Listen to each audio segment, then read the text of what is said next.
Good morning, everyone. How are you doing? Having good Tuesday, Monday so far? Hello, Viredin and Siegfriedly. Welcome. We're gonna analyze some of the games that we didn't manage to catch up with last Sunday. I just need to find them. Totally unprepared.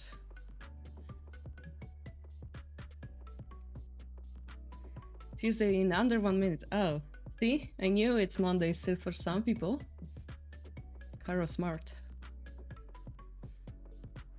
What am I looking at? We don't need this window. We need this window.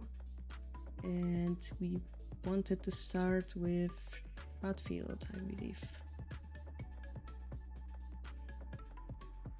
What the heck is shakuhachi? Is it like that instrument? Need to do a quick research. Shakuhachi. Oh, it's like a flute, yeah? It's probably offensive to call it a flute, but looks like a Japanese flute.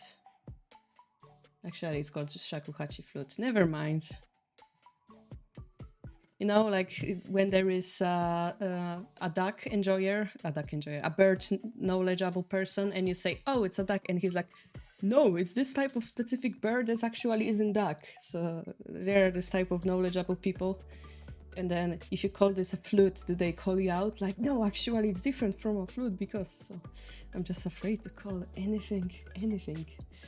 All right, anyway, it looks like this. Hi guys, it looks like this. And I mean, that's as close as you can get to a flute, I believe. It even has the hole on the back.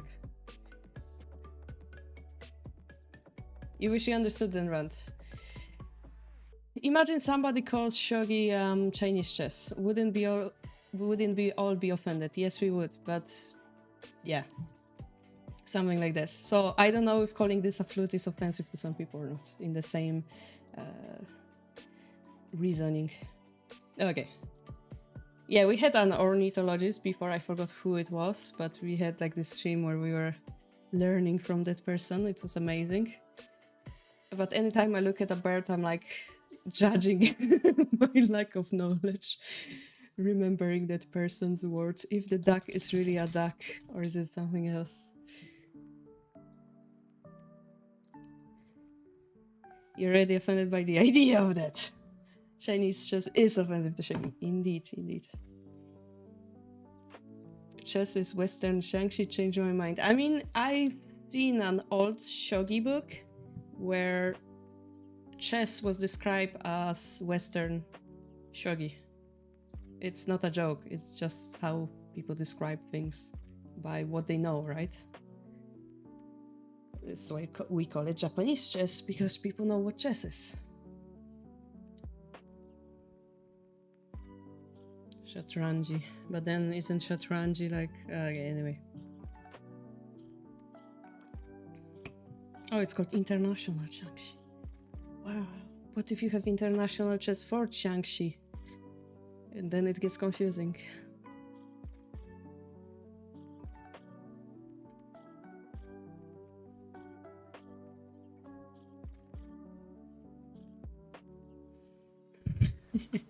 I started a weird discussion, I believe.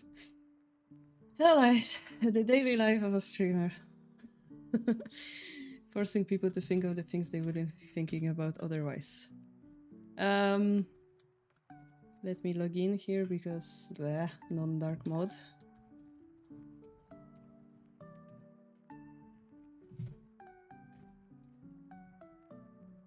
Okay.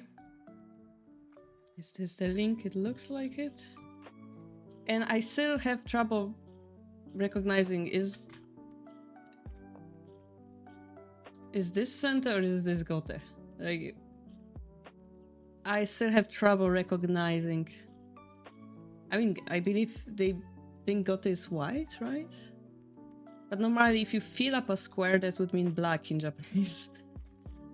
But it's white. It's filled in white, which is weird. So I believe that's Gote. Yeah, okay, we will be Gote. It's a little bit confusing. Normally when you go to Dojo, you fill up the black squares, yeah? because of ink, which is black. And here the ink is white, which makes it completely opposite. Yeah. They still didn't, they didn't mention even to fix the handicap thing as well. Ay. Alright, after that we will have Tom Blunt's Kifu. Okay, WSL game against the man, the myth, the legend, Nyrok. Alright, that's a good introduction, I believe. That will be next. Lily's then, TTK. Eons... something, TT series, TTK I assume. And then we will have Nivenibich and Moshi. Moshi actually pasted Kifu. We're gonna see how it works out. Alright, Ali Shogi correspondence game from Sheffield. My best game so far, in my humble opinion. What could I have done better? Alright. Let's see. What sort of third lump of organic material would be caught dead using light mod? What?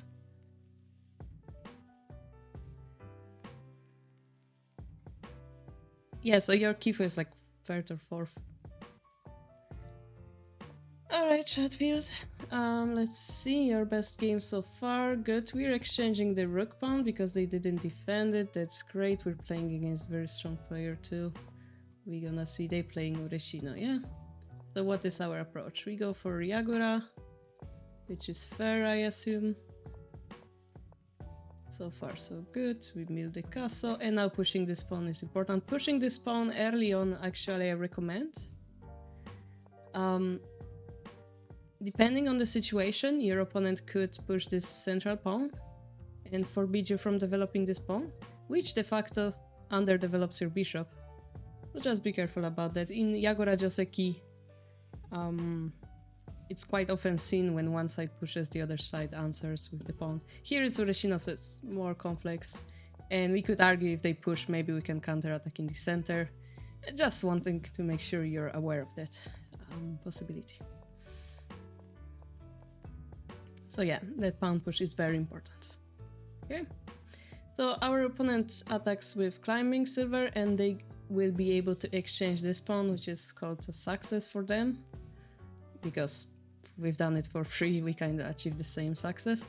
On top of this, they will be able to exchange our defensive silver with their offensive one, which should slightly benefit them, but it's gonna be interesting. So here we push this pawn, but as you see, even though we pushed, they can push this anyway.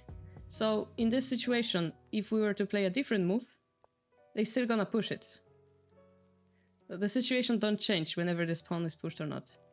And generally speaking, this won't probably benefit us in the long run. So in this situation, I would recommend playing a different move. Some other attack developing one, yeah? This is more like a passing move. Then we have this exchange, and then we defend, which is fair. And then we redrop it. So redropping silver like this is usually not recommended. Because look what happens, yeah? He has a silver in hand, and you don't. Which means in the long run, he will have more options to flexibly use that silver. Here we're stuck with the silver over here forever, yeah? And this is why this exchange like benefits them, yeah? Because we have weaker castle and so on. I just want you to notice, yeah? They having silver in hand means they can use it in a new way anywhere on the board. So here we go. Normally we would like to use this tactic to like force them to put the silver in a weird spot and maybe like play around this, but it's not working here because they can promote this pawn and break through. So you took, which is correct. The rook retake, you drop. Currently you don't have to drop because all those squares are protected, but you do anyway, which is fair. You repair your castle. And the bishop comes here. So notice this pawn is kinda in the way of the bishop. This is something we could have considered before by not pushing this pawn and leaving this square open for this diagonal. This is more like strategical point. Now we kind of have to push this pawn again to make this active, yeah? So sacrifice pawn. So enemy also drops the silver back, which is weird because he had the benefit of the silver in hand, and he shouldn't have done that. Usually when you have that silver in hand, you wanna use it in the enemy camp, so something like edge attack and stuff. Here I'm a little bit concerned as the computer point, I assume that's computer arrow points out, you wanna finish king defenses a little bit more.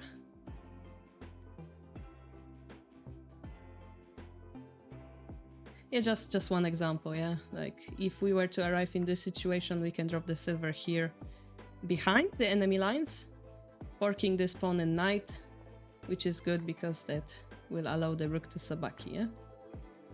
So this would be success for the enemy, and this is how you should use the silver in hand. If you drop it back here, you see much difference, yeah? There is no rook promotion, you just ended up having the silver on the board in a weird spot again, de facto blocking the rook again. Very weird choice. So you bring the king into the castle. That's interesting. Yeah, we could have taken it and dropped the pawn, but you wanna rebuild your castle. Solid play, I like it. But you see, computer recommends the edge attack here as well. Okay. Okay. Your enemy just gave you 2 free moves. Because if you come back to this position and you compare it to this one,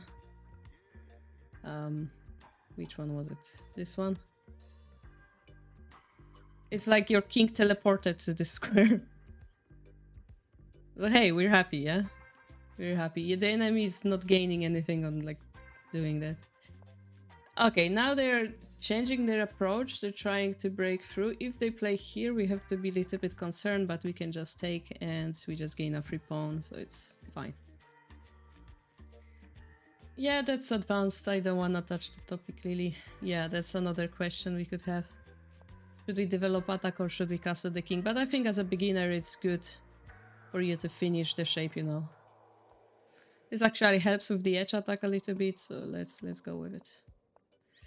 Okay, yeah, rebuilding the roof. Good, good. Like, if we're able to, like, just deflect all the enemy attacks like this, it's great. Okay, now the edge attack happens, and here it would be quite rough, as the computer says. If you drop this pawn here, that forces your lance to go up.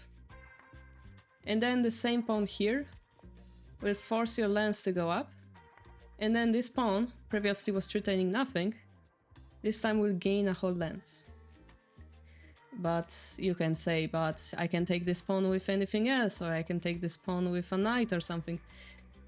Yeah, but once the knight jumps, it's gonna fall prey to a pawn drop. So, that's even worse, kinda. And then you have the king takes, which de facto still enables them to drop the same pawn. And at this time, run with the lance and have a pawn promotion. So those are the edge tactics. And those are unstoppable. Why? Because he has a good bishop, he has a good silver, and he has those 3 magical pawns in hand. We have this proverb, you have 3 pawns in hand, search for edge attack. So more advanced technique, this is where Lily mentioned, should you have put the king closer to the danger? If you're advanced player, probably not, but that's something for you to think about in the future, yeah? For now, what I'm concerned about is that we have nice defensive shape, but we have no way of counterattacking. Yeah, our rook and silver and knight and bishop are not cooperating together. So we will see where this game goes. Okay, yeah, this is a nice tactic from the computer again. You can block off the edge like that. This forces your lance to move. Again, that's not a great idea.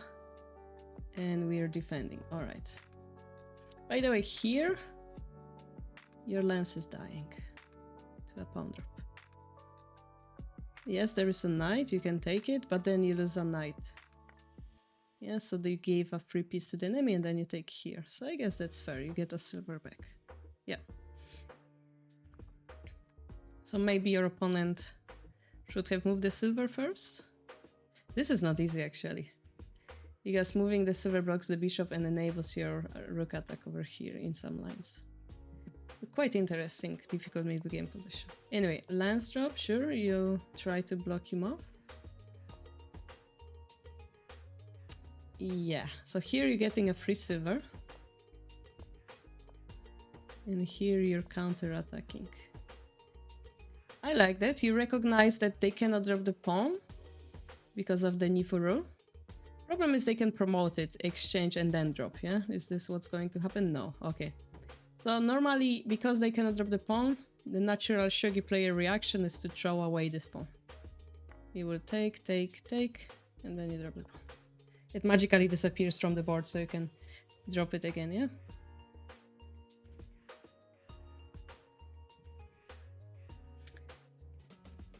Which move, Lily?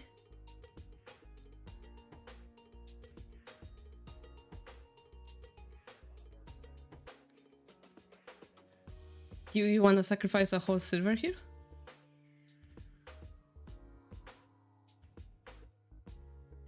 Or you mean here, yeah?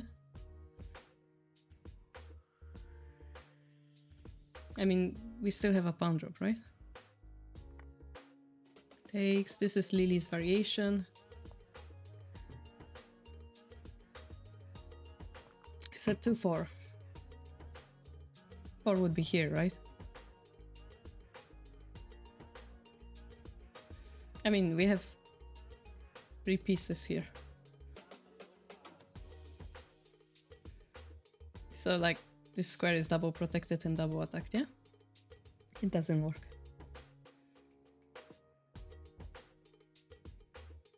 Yeah, okay. Yeah, I mean, Gote, you can see here, Shadfield, that Gote, your opponent, I mean, Santa, I guess, your opponent is attacking. Like, he's doing whatever he wants. He's just pressuring your king, you have to play some defensive move. But you yourself has no counter-attack, so if the opponent were to succeed in his attack, you have no way to win this game. You're lucky enough that your opponent does the wrong thing the whole game so far. And your slow attacks, like the knight development and pawn push, is working. But that's not gonna be the case if you're playing against a stronger player, yeah? So just make sure that if your opponent has an attack, you also have a means to counter that attack. That's how Shogi works. Yeah, the first one to capture the king wins. You cannot defend forever. Nice. I mean, we could simply take the gold here. But we drop the pawn, takes here. Yeah, sure. And then we block off. Good. If we didn't block off the rook, we would be in quite a trouble after pawn promotion because he has 3 pieces and we have 2 defenders. So that's not good. Did I say 3 pieces? I mean, yeah, this, and this. The king runs. You take this pawn, cool. This silver cannot be taken by the bishop because there's a bishop here, and this knight is overprotected. So I would like you to play some offensive move here, which is pawn drop to 6-6. Perfection. Gold comes in, but you could continue attacking. You do. Great. And then you promote it. Perfection. So you know how to attack. You were just waiting for your chance, yeah? Now it's the most... so taking the bishop here, it's like saying, I know I have tsume. So if you know you have tsume, that's great move. If you don't know... I don't even know. If you don't know, might be a little bit overplay. Okay, they resigned. So let's see. Do you have Atsume? I mean, you most likely do. I'm not sure if it's gold drop.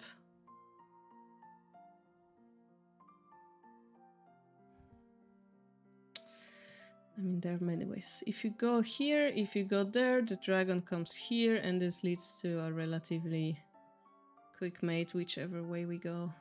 I believe this would be a mate, because the knight is protecting this pawn. If you go this direction... Now, it's a little bit more confusing, but I believe, yeah, it also would lead to a nice mate if we just take off this rook and... They go here, it's a gold drop. If they go back, we can check with the dragon, and eventually it will lead to a mate with a rook gold sacrifice, yeah? So if you saw the whole line, that's impressive.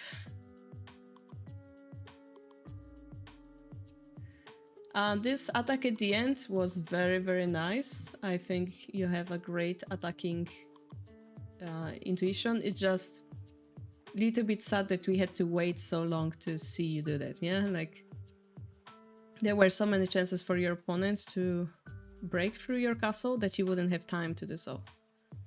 You wouldn't have time to counterattack. So just make sure, yeah, you have some means of doing that super counterattack. And indeed, the endgame was perfect. Really, really good game from the endgame. Late middle game to the endgame. And it's hard for me to say. I wanted to say, oh, you have great defensive Shogi. Actually, that attack at the end, wow. That's very good offensive Shogi as well, so... I would need to see more of your games to, like, determine. Oof, good endgame. Alright, next we're gonna see Tom Bland's, the game against Nirok. I was way ahead and then blur. Endgame maybe in need of some roasting. Okay. Tom is center in that case.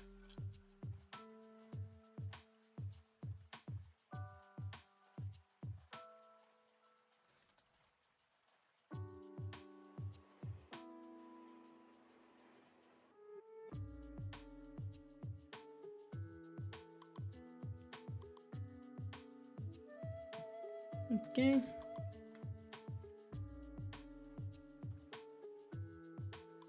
Let's see the game, yeah? Oh, the WS server was going wild over this game? Cool. Let us see them.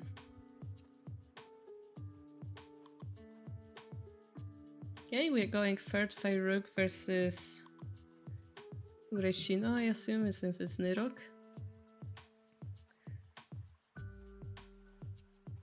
Central Rook, okay.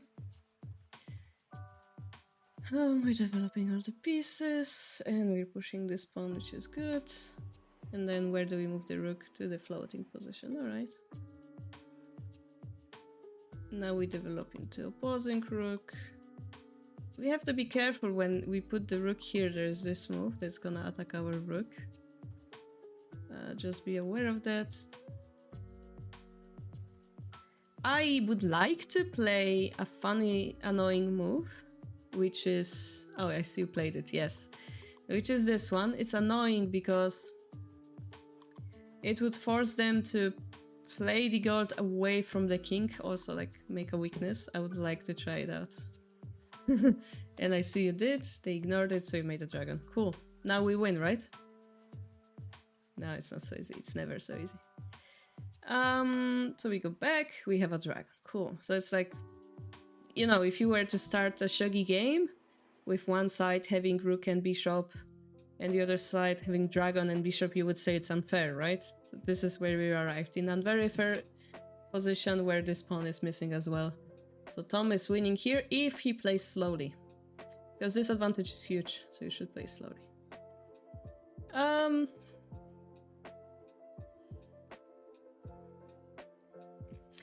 I could argue the dragon is very active on the squares right now, so I would leave it here, because if their bishop moves, I can just take the knight. If they go here, I mean, it's maybe then I can move it, but like I would leave it here and maybe castle my king. We go here. Okay, they move anyway. Yeah, so the problem with like this position is we would like to go here, but oops.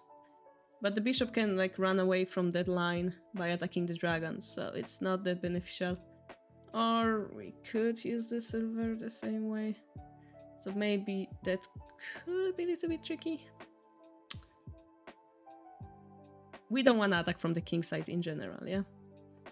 We might enable our opponent instead. So now you see that your opponent put out 2 big pieces attacking 5-7 square, and you know that this silver will join and he will have 3 big pieces attacking this square. He could also go with the rook to delete your dragon. And your decision to avoid, to like prevent that threat from happening is to move a defender away. That's a little bit scary for me. I would have pushed this pawn. I would be very annoying. That would be very annoying. This pawn blocks the bishop and blocks the silver. It enables the gold move as well. This move is annoying. And they don't have really a way to punish it immediately. If they go here, I just move my gold and I have 2 pieces protecting it. Now, this is not entirely true. They have this move as well. And perhaps I'm wrong. But I think gold takes is manageable. I know it looks scary, and I know I usually shout at people for moving the golds diagonally, but hear me out. If we go here, they take this pawn. And they have the gold in hand. That's not acceptable. If we go here, dragon is still defending this square. Yeah, the Nifu, no, don't Nifu here. Don't do it. Think of it as a, yeah, don't do it. Can they sack the rook? That's what I wanted to mention. They might try. But again, like there's no really a follow-up. Let's say we move the gold, protecting both squares. There's no follow-up. It looks cool, perhaps, but I mean, this king is also very close to dying. We just need that diagonal piece or something, yeah. I mean, this move will be very strong next. Whenever it's followed up by this, or follow up by simply eating the knight, both are very strong. I mean, the king is safe. Once we're safe, we can do whatever we want, yeah? No? Which rook do you mean?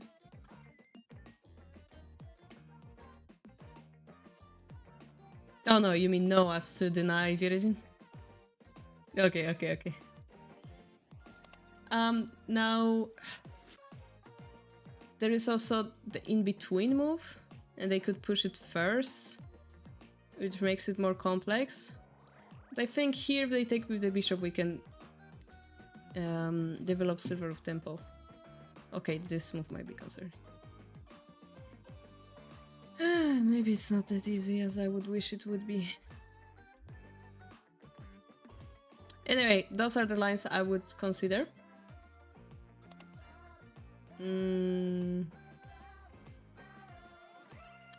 And something like this as well, to play it slower.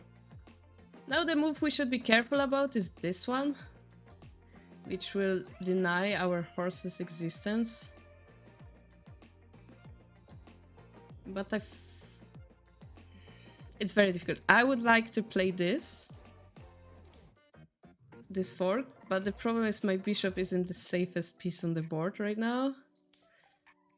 And I would be a little bit afraid. It seems like we're defending the bishop, but actually this guy just teleports to our side of the board, right?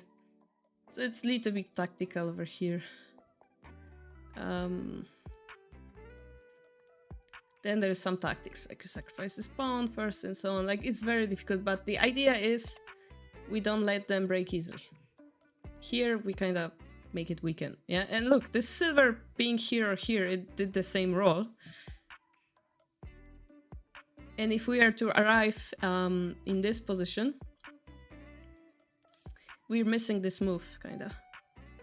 And here we would be losing one piece. So that kind of costed us a tempo here. The fact that the silver just went here. It wasn't good, I think. Sure, we can do that.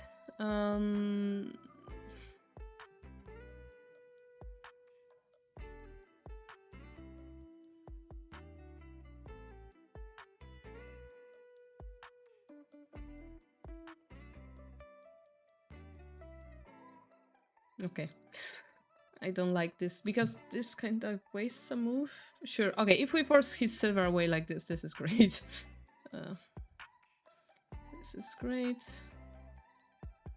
And now we have to create a certain attacking shape that will break this. And we don't have that shape yet, and we put the silver here, which is a little bit concerning. Normally the silver walks more like toward here. We could also be nasty and say, haha, I'm gonna temporarily block your rook. What you gonna do? I'm gonna forbid you from doing those moves. And then you can castle your king. Because this line is blocked, yeah?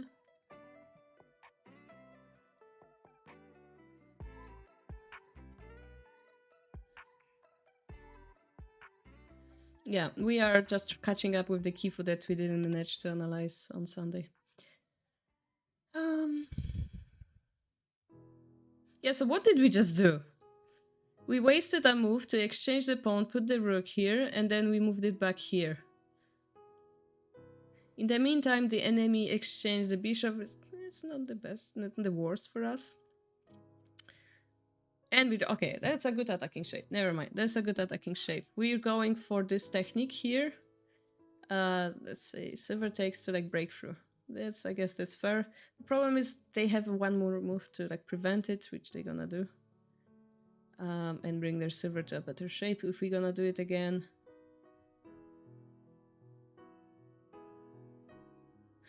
Okay. Okay, you should be winning here, Tom.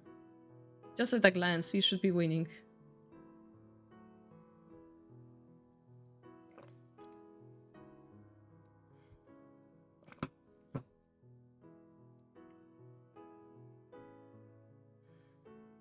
I mean, yes, the bishop is looking at your dragon. Nobody cares, we attack. And here we drop. And here we could sacrifice. And here the question is, do we go with the silver the dragon?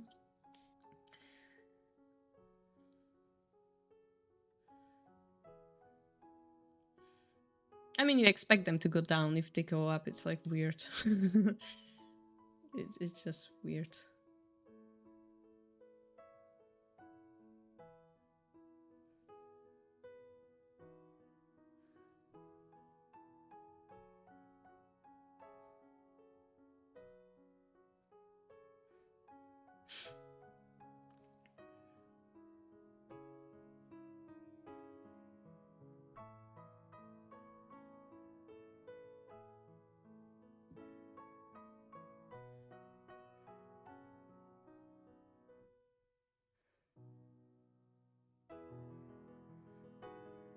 It's like one of those positions just uses the remainder of your time to like read it out how to hishi this king. The king will eventually run to here. I don't see a way to prevent that. Question is, how do we get the dragon here in the meantime? Or if we play this move, we force them to take it, do we have any way to force and take this bishop? But I couldn't find any line around that.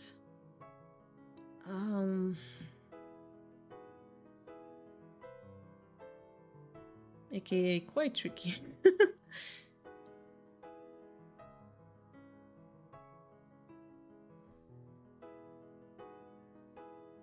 We also have this move.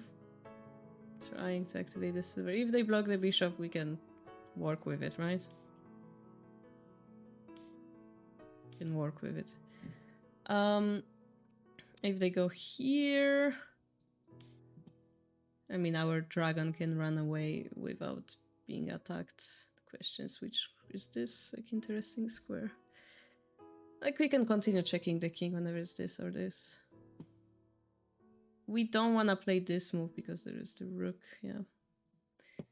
So it's not like it's losing or winning immediately, but it would be good. If they go down, we just promote, they run, and like we broke through.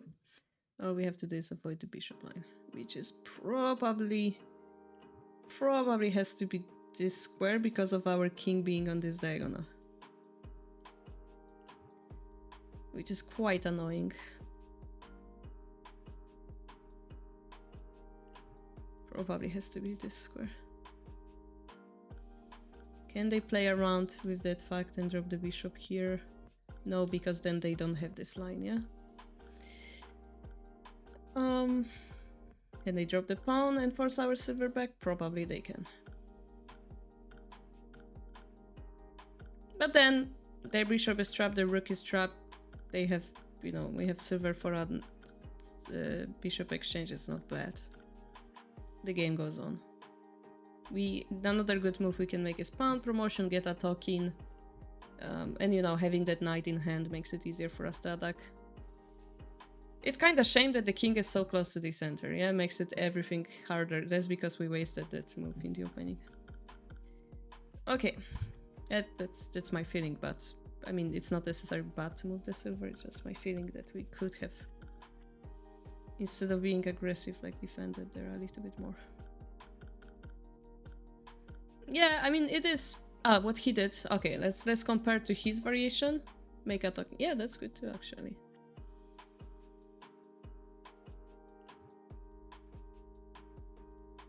Yeah, that's good too. Yeah. I didn't see the pawn drop. Yeah, okay, that's maybe even better. Maybe even better, maybe even faster. Now the silver is hanging, so I would like to move it back. And I would like to go for the gold. Like, don't wanna give them any chance to distract my dragon from attacking. This would also take care of this diagonal. If you go here, the dragon is kinda overstretched with defending both pieces. Yeah. So I would recommend going here. Like, we have a token, that's a huge advantage. Slow down. Go here. Go here, we win. Yeah, it's just one of these annoying static rook silver moves back.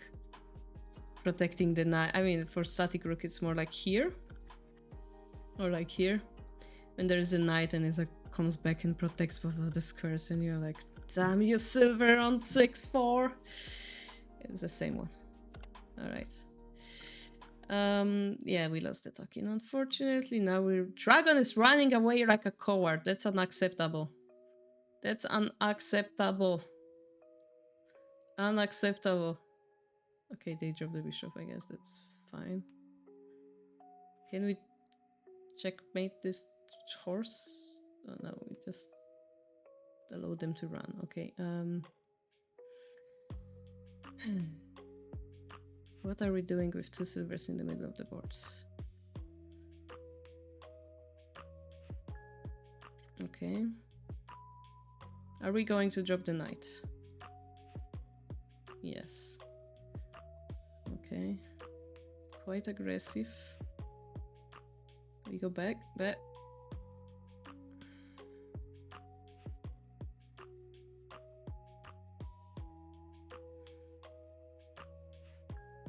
Oh, look, we have no pawn in hand. Would be a shame if we would be able to take one.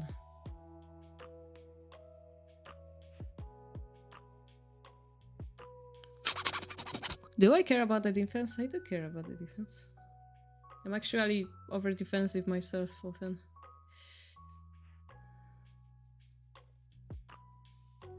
Yeah, you don't need to take the knight. I have taken a dragon and now is keeping the silver as a usual defender forever. Yeah, like I exchanged my silver for a token. My token is now a attacking piece, offensive piece, and silver is defensive one. It's fine.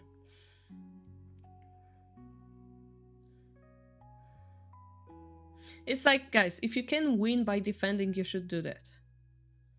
Because winning by defending means it's the safest buff, yeah? Your king cannot be checkmated. Of course, those situations are rare, and this is why we often say that just attack because that's correct, but... Like in this case, what can Nirok do?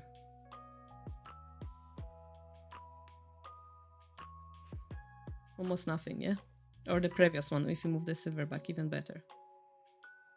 Winning by Tsuma is even safer, if you don't make mistake, that is, yeah.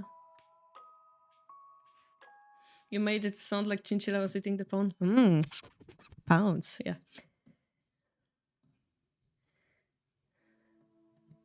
But then, Yellow, by the number of the squeaky sounds, how many pawns the Chinchilla ate? Going back to this math discussion we had the other day. Anyway. Okay, okay. Oh, we did eat the pawn. That's great, but you know what's a problem? Night drop. Which is the night drop is a very similar word to night rock, does it? Because N and rock and drop and drop, night rock. I don't know. You should be careful about night drops against night rock, I guess. Night rock, night drop, night rock, night drop, night rock. Yeah, anyway. My brain is weird. Oh, that's good. Misreading. Ah, no, misreading. I thought you were reading. It means you need to train your reading. Okay, we have to do something about the night drop. It's like we have to slow down, but we're not slowing down.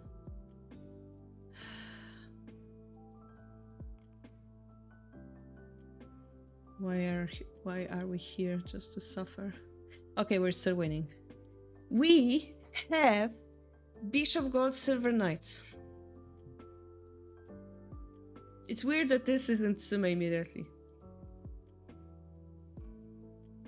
It's almost weird if it isn't.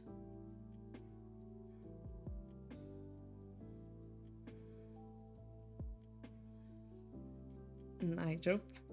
Cool. But he runs from our dragon.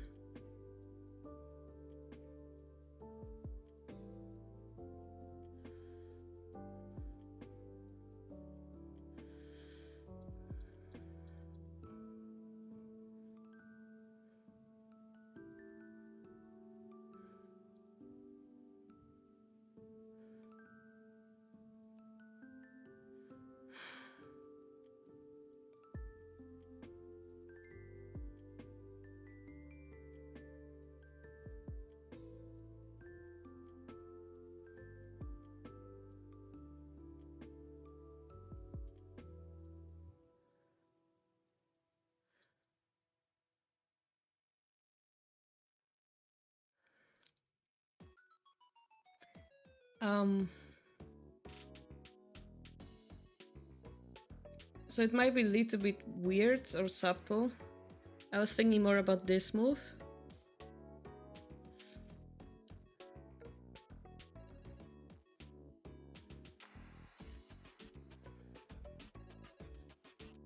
Because that gives me hope of the dragon coming here. Or dragon coming here. If you go here, you move further away from the king. It's like a slight difference.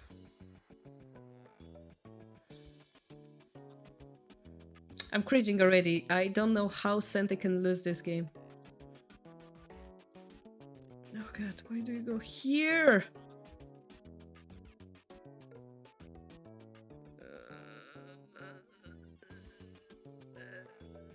Oh my god. Why? Why?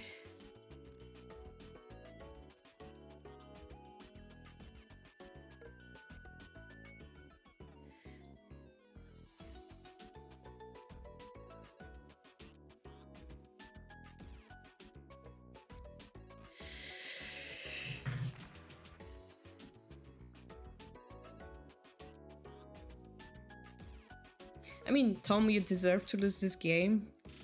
Like, how dare you have 4,000 points advantage and then just throw it away. You deserve to lose it if you play like that. There is little bit a weird feeling of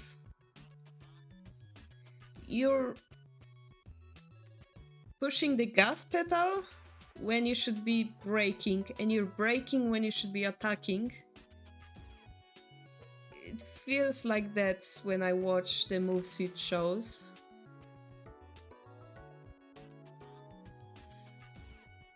Like when you took that knight on 8-1, right?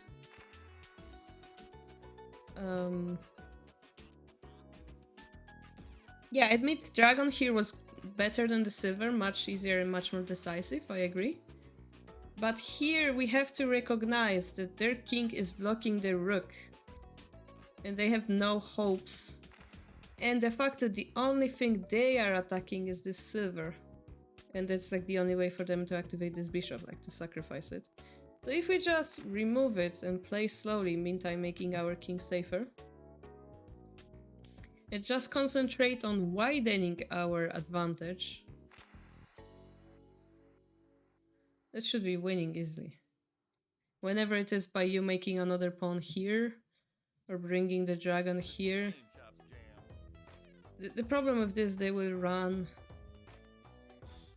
Then you bring the dragon here, and you're gonna get something for the talking, which is bigger than the horse, than the knight. It's like you're playing a handicap game against a beginner at this moment. You just destroy them slowly, yeah? What other example do we have there? Like the dragon slowly became useless, and like those two just standing here doing nothing.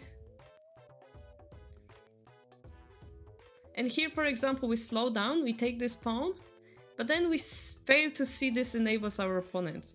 Once we've slowed down, we have to continue defending. This is a dangerous move to make, taking this pawn. Either we do that, or we just leave it like this. And play... Oh, we didn't have the pawn to play the...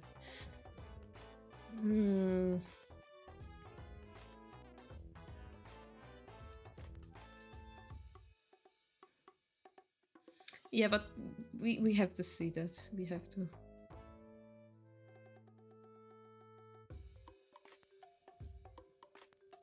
Okay, we ignored that. They gave us a horse here. This is so huge. The horse is gone. We got a 4 gold here again for free. This is so winning right now. And again, we don't have to hurry here. We can just create some pressure. This is check. This is chasing, yeah?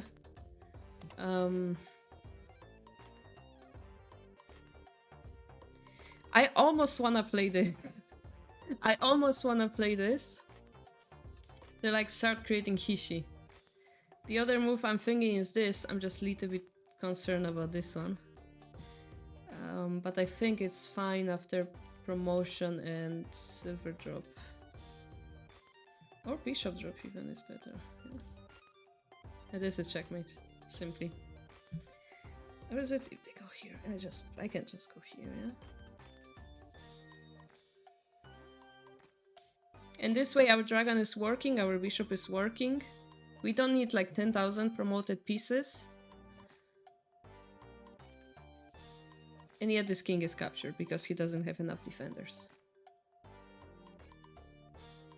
That's good, yeah. So this approach here is important, yeah? This means, moves like this means I see a checkmate and I'm going for it. Moves like this mean I'm not letting you reconnect with those defenders. I'm putting more pressure on your head. I'm going slower, but I'm gonna win this game. This is important distinction. So in this case, we should have gone 30 kilometers per hour, not 200 kilometers per hour, yeah? This is a very tricky road still. Many turns.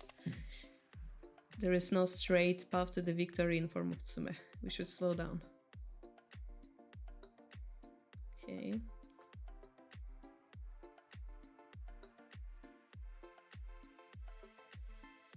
Like, look what happened. I'm so angry. I'm so angry right now. Look what happened. This dragon was here. This king was here. And now the king is far away. And all the pieces you had in hand are in big mountain of garbage stuck together. Like that, this is making me so angry. Like, how to not use your pieces. This is like perfect example. If you ever seen two generals and a bishop in most useless place ever, blocking your whole dragon, that's like the only possible position. What is this? It's not even Sume, it's about Hishi, it's about the approach phase, the Yose phase, which you don't have English books about. And this is why we done a whole book about endgame, kids. About endgame, like 200 pages about endgame, how to approach the king. And one of the rules is do not let the king run away to the ocean. Do not let the king connect with the defenders. And how to avoid this. One of the things we talked about is keep your pieces active, surround the king. And this is the exact opposite. You chase him away while making your dragon useless. Yeah. Oh my god, this is like the worst. Like, look, guys, if you... Let's be objective. If you had this position, how many % sure are you to win? How sure you were to win? If you were to bet money, how sure you are to win this? I mean, let's ignore the Nifu rule, but I know a lot of us would do Nifu. Me, myself included. Another idea. Attack this god, yeah? Instead. I mean, it brings him closer to the king, maybe it's again not ideal. Another idea. Remember how we suck the silver? How about sucking a knight instead? I guess they have pawn drop, so this doesn't go so well. Do we have to sacrifice pawn first? I mean, even this looks better.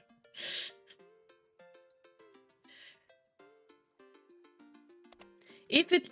Kids, lesson for today. If it looks like Tsume, but you don't see Tsume, it's not Tsume.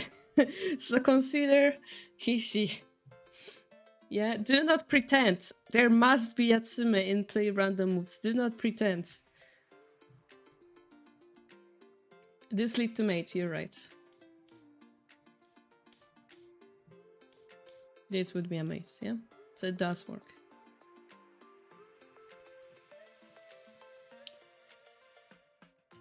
Nice.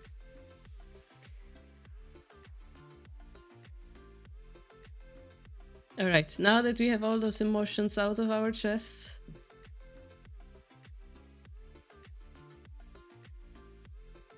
yeah, do not expect yourself to find a genius move. Play Medicore move. This is actually a hint from, I think, either Tanigawa or Yonenaga. Tanigawa, maybe. Like, if you see a good Medicore move that's working, choose it over a flashy move that's risky. Yeah. I'm not gonna comment more. I have enough of this game. Alright, Lily, you're next. Titiki. Which language is that? That's not even Polish. TTK versus Asadi's difficult mutual fight in the endgame with some funny moves, but I think I could have made it easier for myself with more accurate play in the opening and middle game. Go there.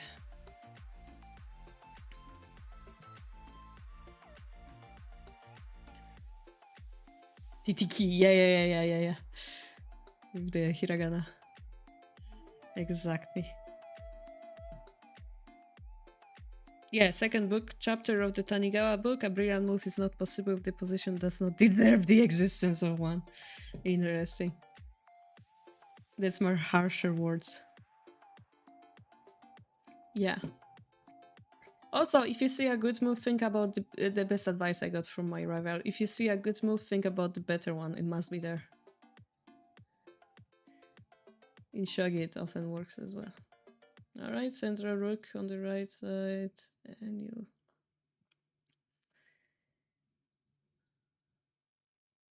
We're not going for floating rook as soon as possible? Wait. Wait. That's the same game we just watched 5 seconds ago. Yeah, I didn't, sorry. That's not the same. So lots. Here. That's it. I was like, since when did he place the central rook? I was a little bit confused. Alright. We have a double static rook opening with the edge bound pushed.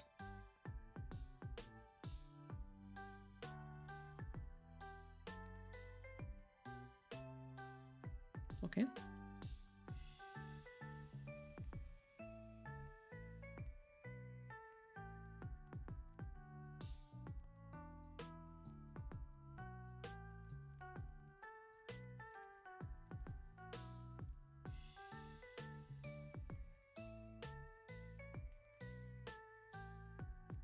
Okay.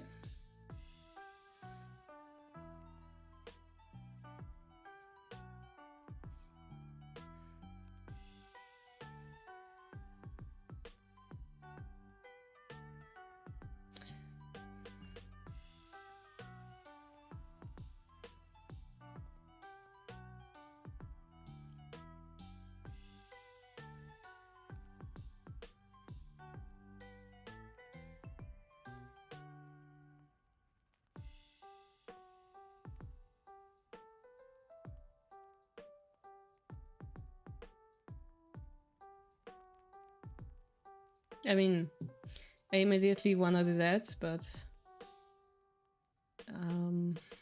our king is still in the center. And we're not playing right side king. De facto we attack on this side. Would be nice to move it like once or twice. Unless we play with the sitting king like that.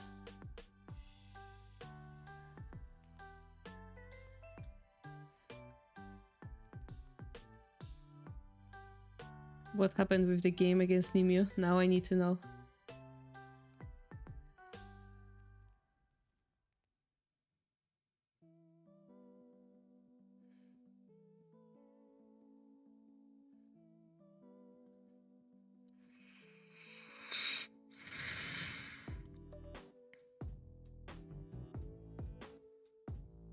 So many things are weird about this game, like the fact that Goddess Rook is still on the 2-8 square instead of 2-9. The fact that they have 6-5 pawn pushed. The fact that we sacrificed this pawn on 6-8-6 without wanting to attack. The fact that we made the shape where we defend on the 4th file, but we're also spreading our silver on the right side.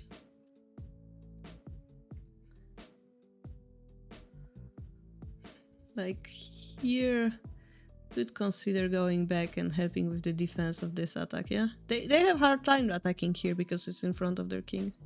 And now we just simply develop our silver and our net. I mean, we have to move the king though.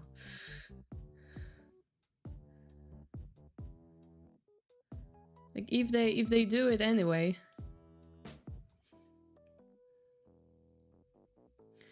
I mean, okay, it's a little bit difficult. It's a little bit difficult because there is this line of the bishop. And our king is weak against rook drops. It's a little bit tricky.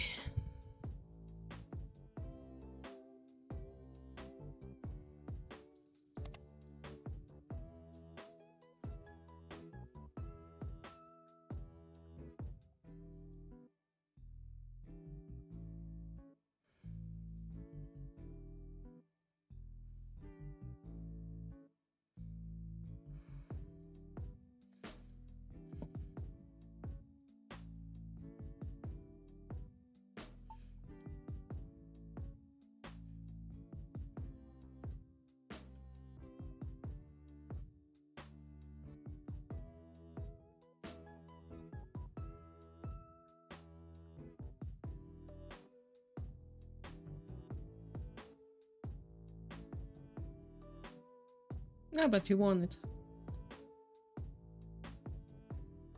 Bishop exchange, Lily versus Melkor.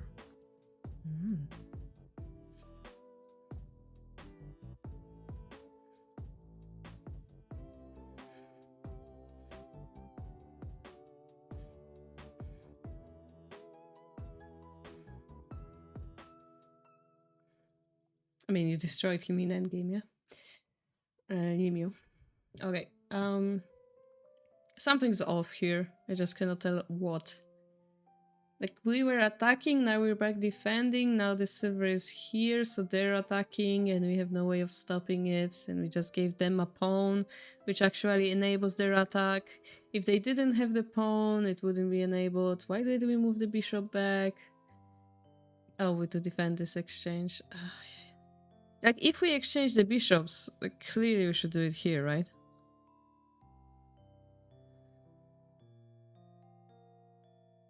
I mean, like, to not waste move or anything. No, not the bishop exchange then. Now it makes me interested. Like, we wasted this move and this move. And then we exchanged the bishop, which enables them to play those two very strong moves. Oh! Really? Oh, I see, because there's this fork you just can't think on. Okay. I was expecting this, like... But I guess... it's difficult.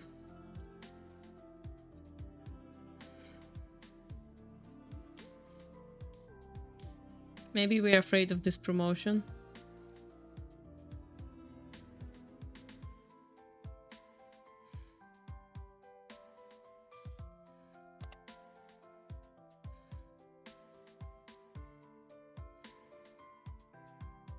We just lost a silver, but we've gained a promoted dragon, which they're gonna block off.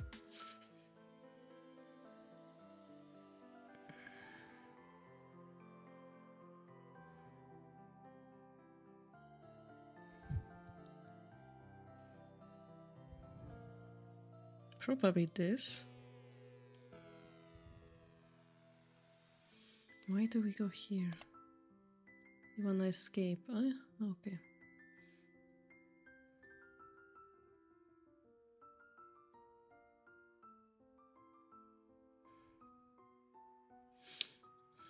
Like, this pawn drop enabled a defender here. I'm not sure what to think about it.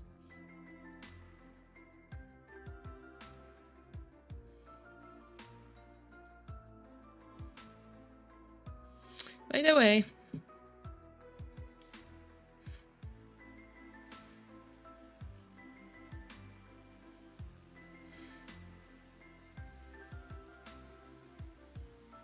isn't this move a little bit terrifying?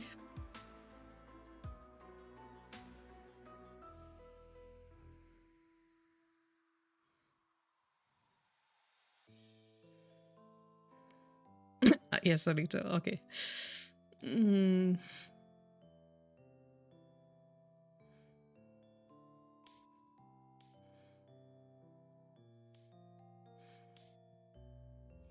Just a little bit.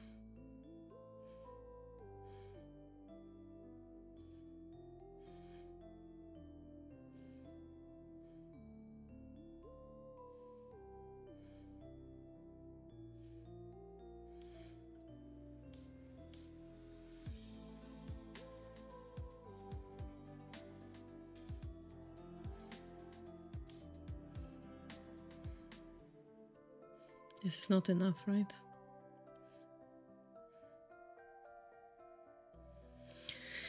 Not enough.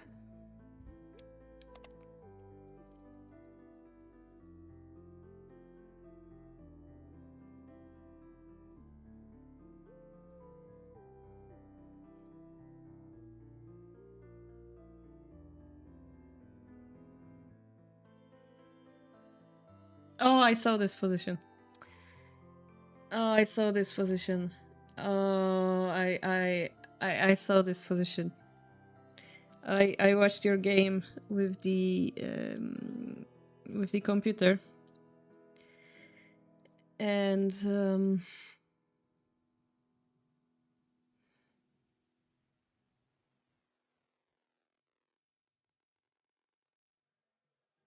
if she had gas, pound for 5, pound for 5. I need some music. Ah, gold 5-7, pound for 4 silver takes, pound drop. Free, but the bishop was on the free in the variation I showed. But yeah, okay, you're talking about different variation, I guess. That's a little bit scary though. So I saw this position like this. And I think in one of those positions there was this move. And that move would both block the dragon, allow to take the last general you need to like finish off the king, and also make the disappear of the checkmate threat. And I found this to be really impressive.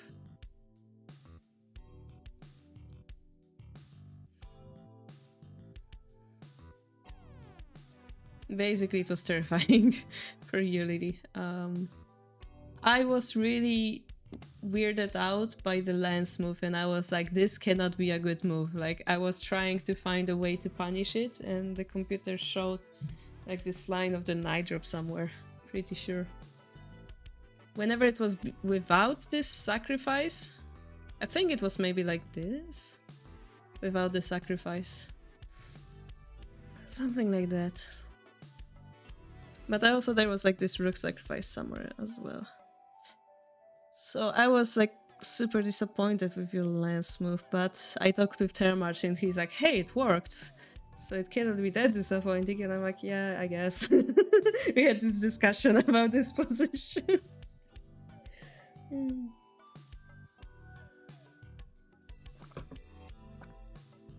Anyway. Yeah, it feels like he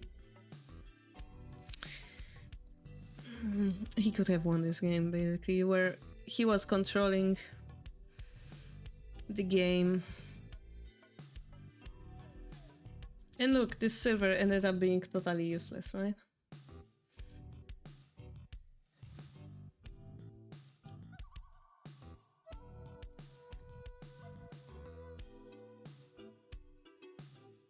Of course, Shogi is about endgame, and this is where you prevailed.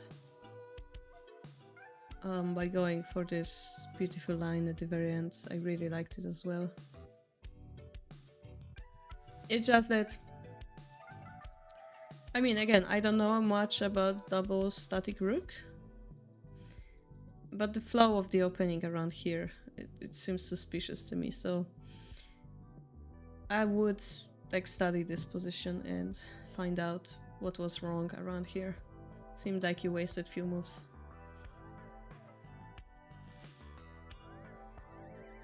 What else to do?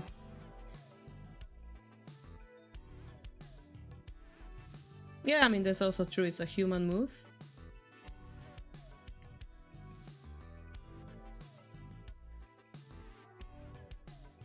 Where was it? Right.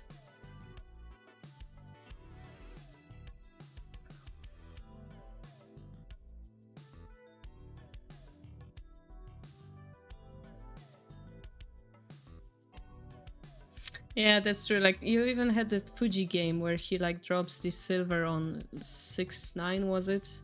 Like, just to make the game longer. I guess it's fair. I was just like, huh, there's no way she won this game from there. Like, but you did. So I guess, yeah, I guess that's impressive itself.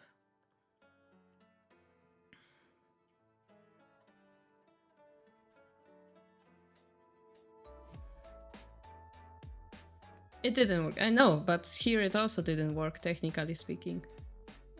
It's just that we have to make those moves, even though we know they don't work. You have to continue fighting, yeah? So I have to give Lily credit for that.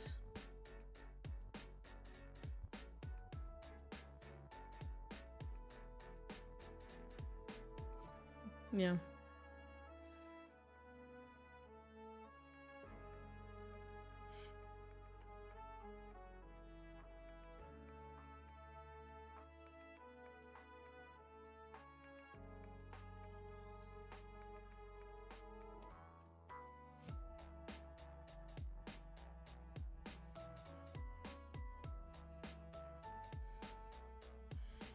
It's the right side king, yeah. We talked about whenever we should study it on the Thursday stream.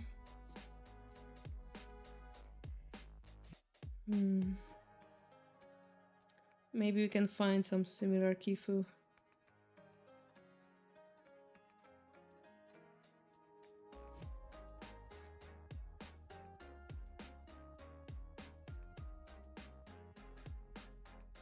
Like in this book, they use the silver on the left side rather than the right side. We're talking about this position, yeah? This one, yeah?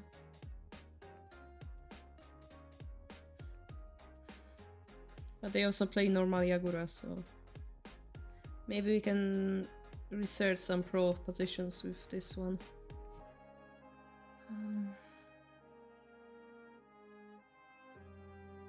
There's also the play where they like block off this pawn and then they cannot play, but in this case you wanted to activate the bishop, so it's hard to say. Like this is normal idea in normal development if you're going against Yagura. The problem is they're playing a right side king. So whatever attack, no matter how severe it will be, it's not as severe if the king was here. Just by the nature of this opening. So we need more time to bite at this king, you know? And either you have like huge advantage and then you get to that king. I mean, look in the game, yeah? How long he was blocking this dragon for. And what ended up winning the game? The fact that you attacked from its ear. It wasn't the fact that there is a dragon. It was the fact that you had an attack here. Which was the critical point. So we can think of the same idea in the middle game. How do we want to attack this king from this side? Perhaps using the pawn from here, yeah? So like, how do we utilize this bishop here or stuff like that? Maybe that's something we have to consider. You lost your wallet, oh my gosh. Hopefully you didn't lose too much in it. If it's like ID, it's troublesome. I heard you need to change everything, but I'm in the same situation in the matter of I need to change my name in all of my documents, so... How is it good? Yeah, that's another question. Quite good. I lost my wallet. How is it good? That's a great question.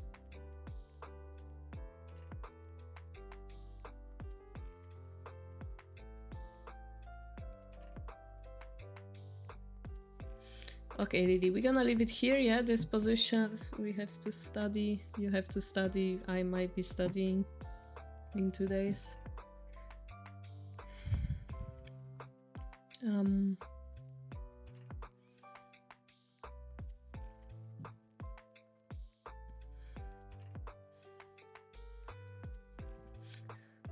And we have Eon next. Eon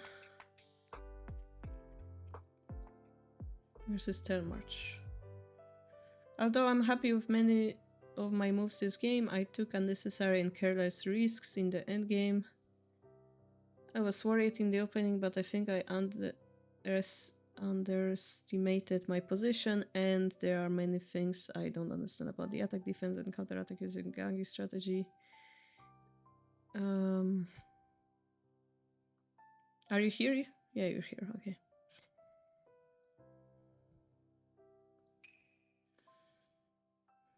Go there.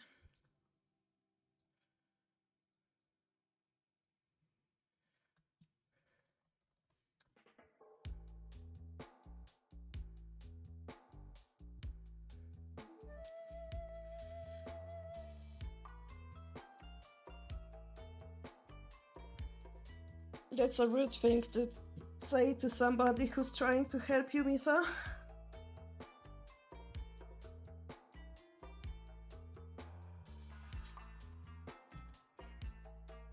It's like saying, "Hi, I need your help. Hey, thank you. What do you need? If you don't know what I need, how can you help me?" Like something like that. Like, okay, I'm gonna leave you alone. Like nobody will help you after that.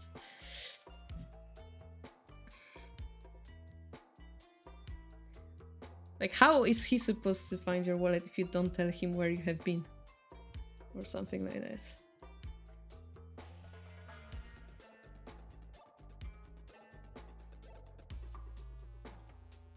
Do we push this central pawn or not? I guess we have the option of not pushing it. Okay, we decide to push the e6 file. Yeah, I had discussion with Telmarch about this.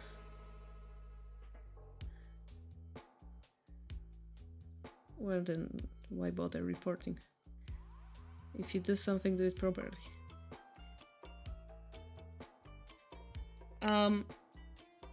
I said to him, I've seen many players of TT series play against Gangi, and they push this pawn, and they end up in this position, where they drop the pawn, and the bishop is here. And none of the games I watched were won for center from this position. So I asked him, is it good to pressure the bishop like this?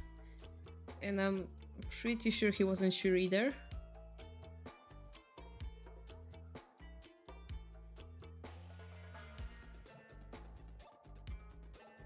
Like this de facto gives the pawn to the enemy. And the bishop is still safe, right? Attacking with 3 pieces, a square that's defended 3 pieces, yeah. Also kind of won't immediately work. You thought you're going to stop it. Yeah, I mean, I'm actually quite curious, and how many kifu we have left? We'll have Eon and 2 more people. I'm gonna take 5 seconds to Google this.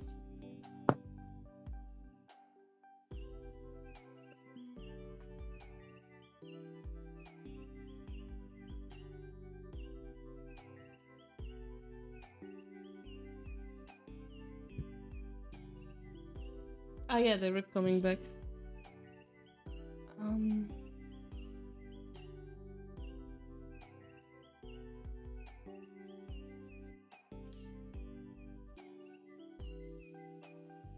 I mean, your king isn't here, so again, we can treat it as left side.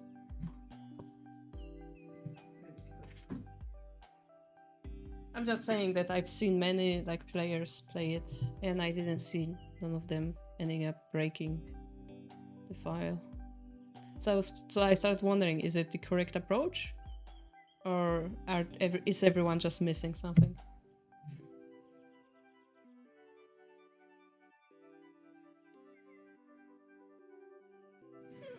Let me.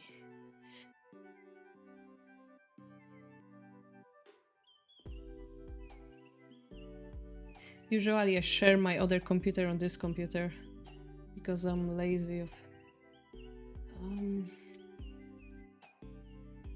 is it called? Ah, computer, don't die. What happened? Why did you die? Are you connected to battery? Come on, wake up. Come on. My database there.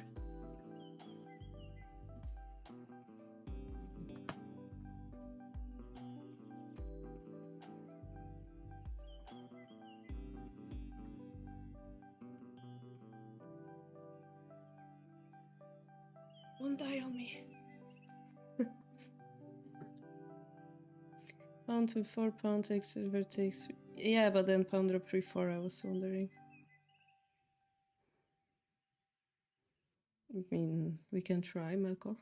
But I told you that I have 2 kifu left after this one, and I wanted to analyze this one with more depth. Share the screen. Okay. So it's called remote desktop. Okay.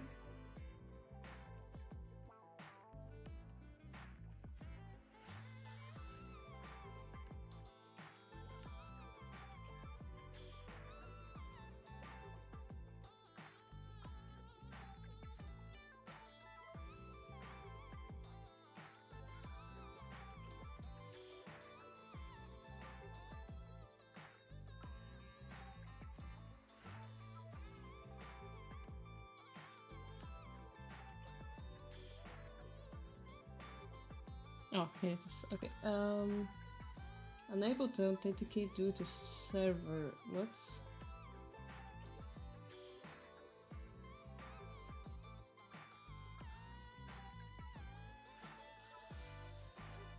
Oh no. Guys, do you have 5 minutes? I have to set it up. Yeah. Everything is against me.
Okay.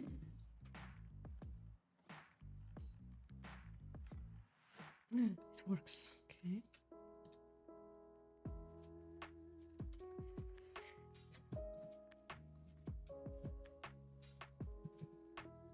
Okay. Let's go. See you, lady. Yeah, you can wait, Melkor, or...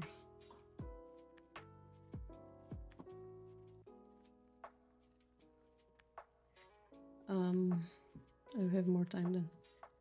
Database.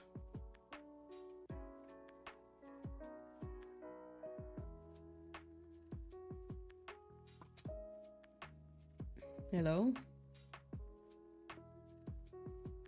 Database, please. Thank you.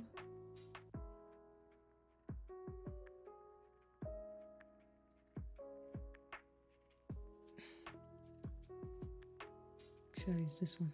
It's complicated, guys. But we're trying to go to the Joseki thing. Okay.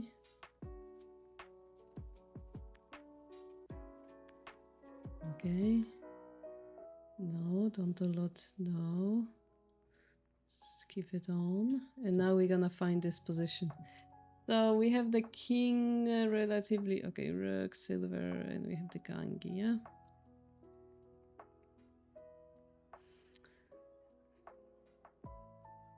We're gonna just find if some similar position like this exists.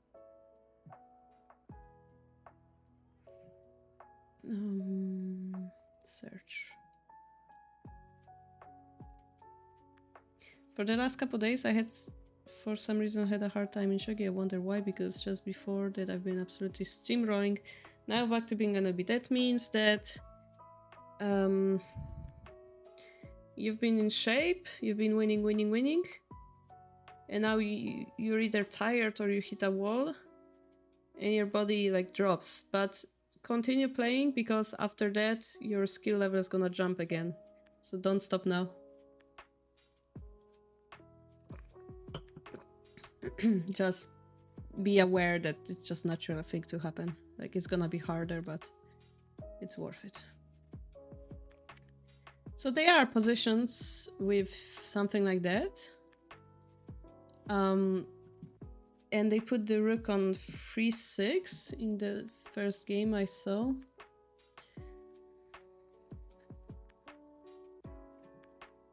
And probably they're losing anyway.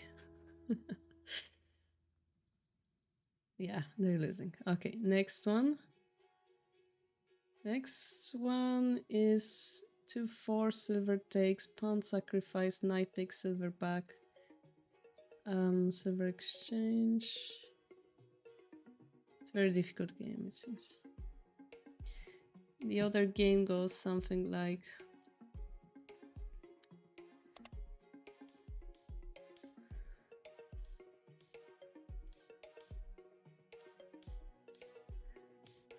And I mean, this doesn't look the worst, right? The knight cannot move. This looks good because in the game that I just watched, like the rook's gonna get here and this side will have to defend everything, but here there's no such an option. The shape, the other game that I mentioned, which went like this didn't succeed. This ended up being deleted somewhat.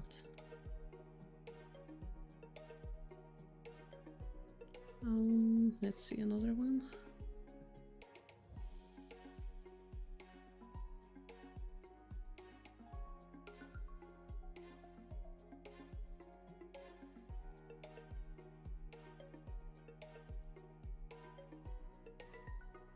This one had a completely different approach, which ended up exchanging rook for the bishop.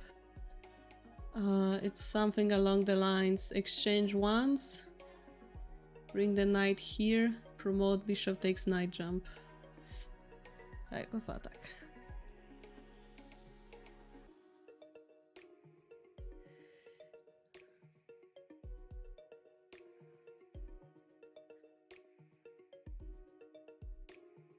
The one is quite complicated because the enemy counterattacks on this fourth file.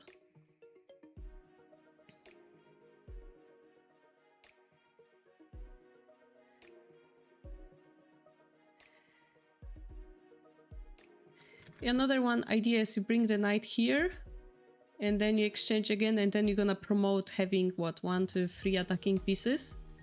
The problem with that game is that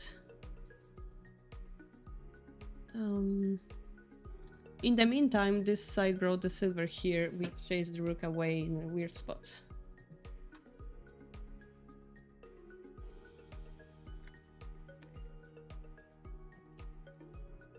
Yeah, this is why like checking pro games is so useful.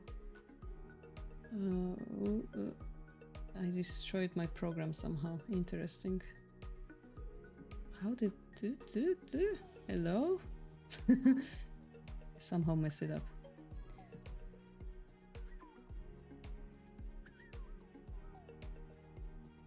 So the result is of our research is that this shape is possible.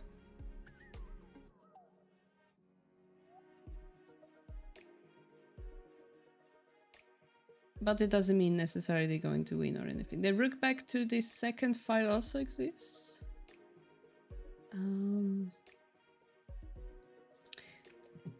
In that game, it's a little bit different because they have one more pawn. And what end up happening is they drop the pawn here, gold takes root comes here. And then they're able to promote eventually. Oh, sorry, no. They have even more pawns. Pawn drop, gold takes pawn drop. And the only reason why the rook comes here is because there's a token. So, yeah. One more. Let me Lady Pro Game. Lady Pro Game, they just came back with the rook on that file. But funnily enough, they get pushed back. Yeah, it's difficult. Yeah, they play this after, but somehow enemy bishop is open, so like it's not that easy. So, what did we learn? Nothing. We learned every situation is different. We learned that this is possible attack. Going back isn't the worst. But if you jump with the knight, maybe moving the rook first is better. The problem is your attack here, which was pawn drop 5-6. Like this combination was very strong. And I think Telmarch mentioned that he missed it. This is very good for you. So Something had to, like, if the rook was here, by the way, that didn't work, right? Funnily enough. Whenever we go down or up, yeah. It didn't work, yeah. So the rook was so important, I think. Now, I think the computer said gold was better. Because the rook needs to be here to continue attacking. The fact that it went here and then, you know, it wasted time to literally come back to the same pot. No, it even wasn't useful, yeah? So here we got the upper hand of material and rook activity. And I was really impressed by this move. I was like, wow. Trying to block this rook activity even more. It looked pretty cool.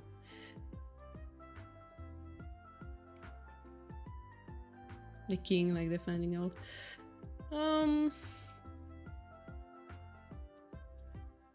Honestly, I wouldn't mind, like, exchanging this for this in general.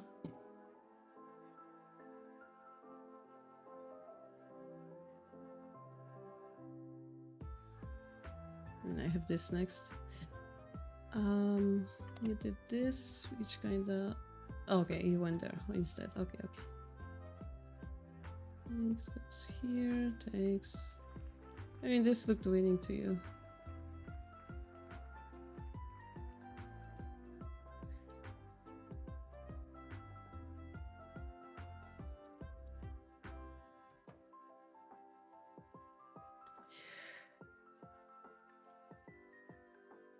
So, don't need to take the silver right now.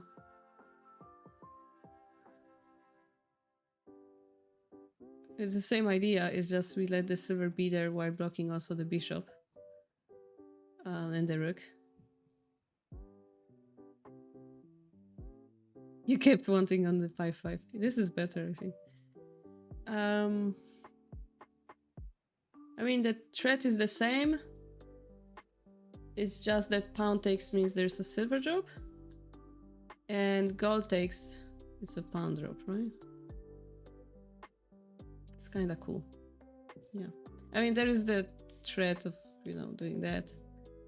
But the silver is still connected, so this is why it's fine.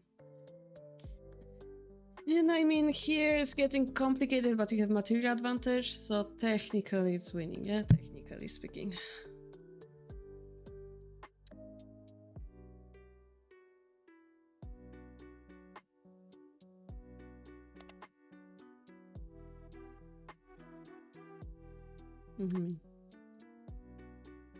This is just winning you. I don't know what kind of worries you had. You should have more confidence in yourself. It was really one-sided. After you've forced Delmarch to put the rook here, it was really one-sided. Yeah, I think this was a little bit over-optimistic, yeah? Gold takes instead of king 7-6.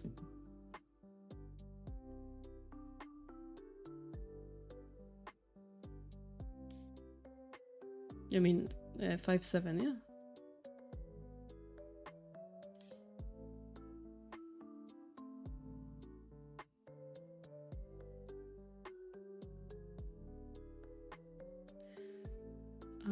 And you're saying you're losing here.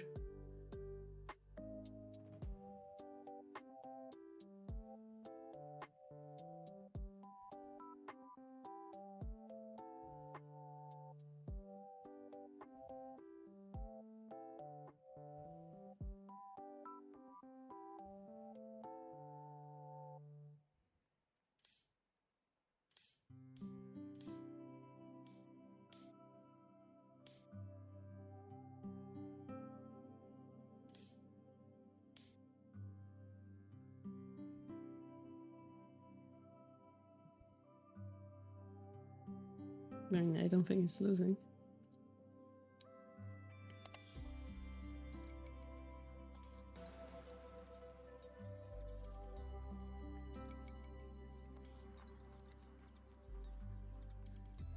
I mean, I assume you're trying to, like, do that and, like, go for sudden death or something.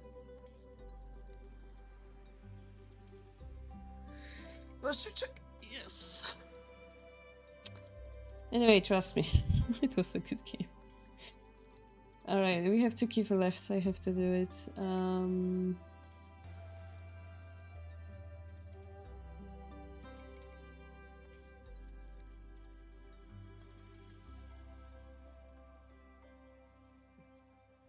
Thanks. We have Shogi extend. Here.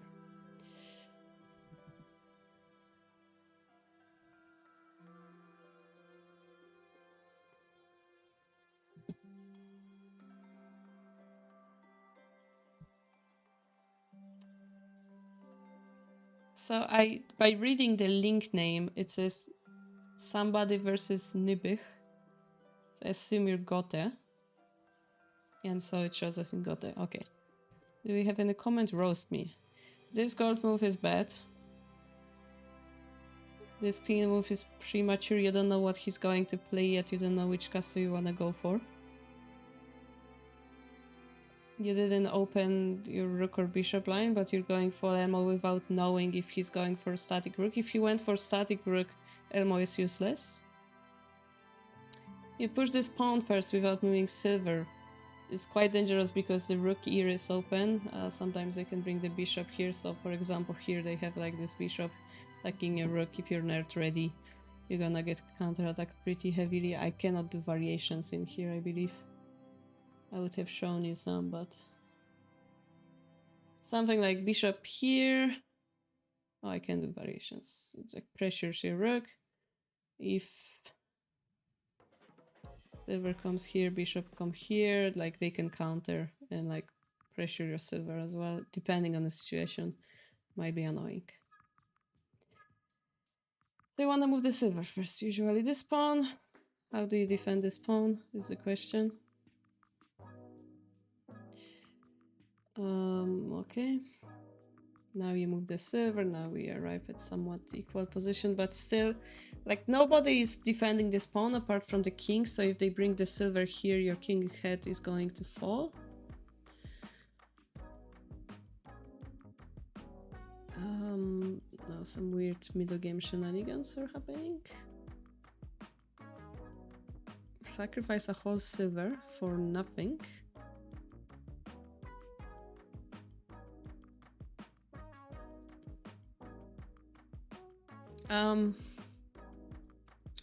Here, if you go back, do you have a follow-up?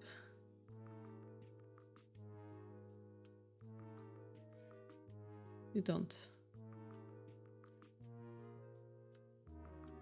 And it's also weird because, yeah, I guess it's fine here. I mean, to the side is even better. To the side, you go back, we take this pawn and we get rid of the fact that we are pawn down. We're fine. Like, you're silver down. You're losing. Yeah.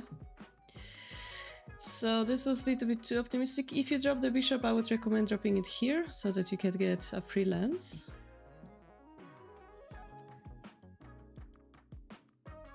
Here, you're lucky enough to like literally earn Sabaki because of your opponent being nice. He just allowed you to do that. He shouldn't have. Taking the knight is better alone like this because gold for silver exchange isn't that beneficial, but gold in their hand is very useful defensive piece. So here they have to move and you have a knight. And you could abuse this silver positioning, for example, using pawn drop or knight drop. Knight drop. Like, you would have different ways to approach it without using the gold. I think it would be nicer. We did that. Maybe we wanted to have a... Yes, so see, he used that in defense. So depending on the situation might be rough. Here they can just run away.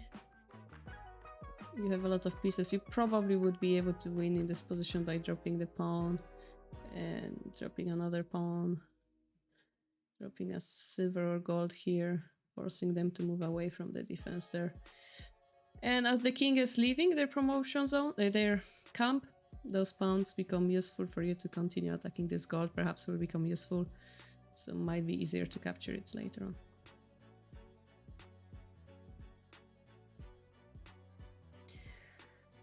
So in the game we did that. We got a free gold, that's great. We drop a knight. Why do we drop a knight? Also, I would like to still mention that this pawn is really weak right now. They might be able, if they had more pieces, they might be able to drag your king out. For example, they have knight here, you go back, and they have bishop and they finish you off. This is very big weakness of your castle, yeah? So here they promote because you didn't, you protected this square, but you didn't protect this square. Maybe silver drop, attacking and protecting at the same time could be nice.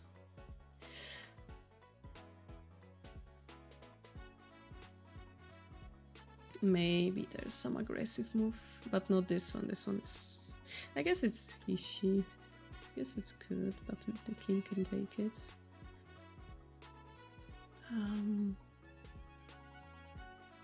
Chasing the enemy king, but do you have a finish? So here, for example, because we know he will run here, right? We know that he will run. How about you block him before he's able to run to that square? This square is pretty good for them because there is a horse protecting this line. There is a dragon nearby, there is a silver, and perhaps this horse is helping. So you don't want him to reconnect with his pieces. If you block him, dragon taking the silver is checkmate in one, right? So your pressure continues.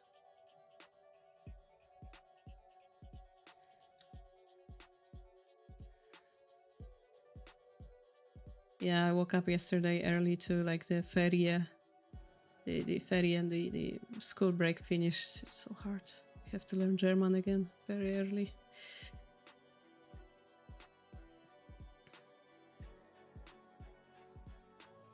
Here you have a mate with first variation of rook drop. No, you don't. Wait, there is a horse here actually. Does the other line work? This is confusing.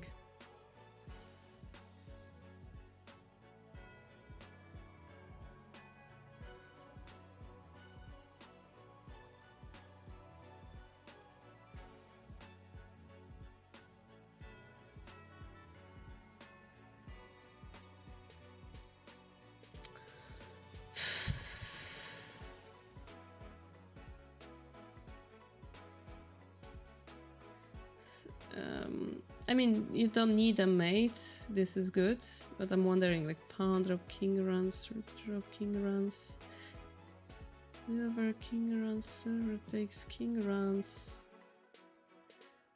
Does this lead to anything? Knight drop. It looks checkmate-ish, right? Yeah. Or barely not. I mean, this would be made, right, by the dragon. I deleted the whole line.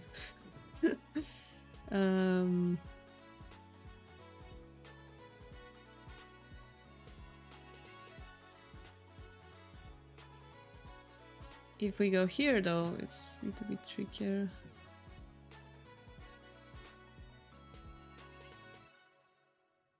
Probably this works, because they have to drop a piece, let's say silver.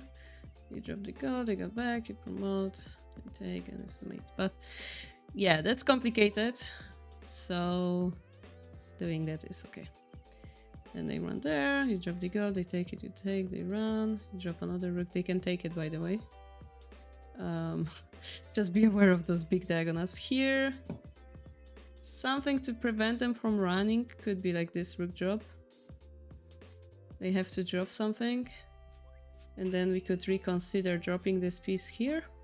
They have to take it, but at this point they cannot run toward that direction, which means an easy checkmate.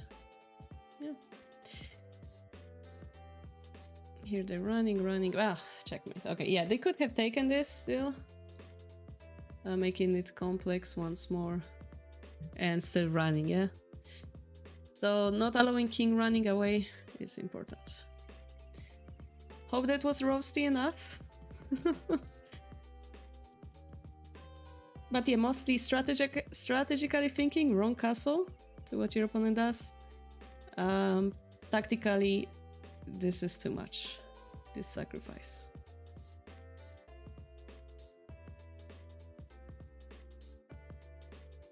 But then, good job coming back and making this dragon. It was good for you. Okay, last one. This is Moshi. And we have some paste, kifu, in a kifu format.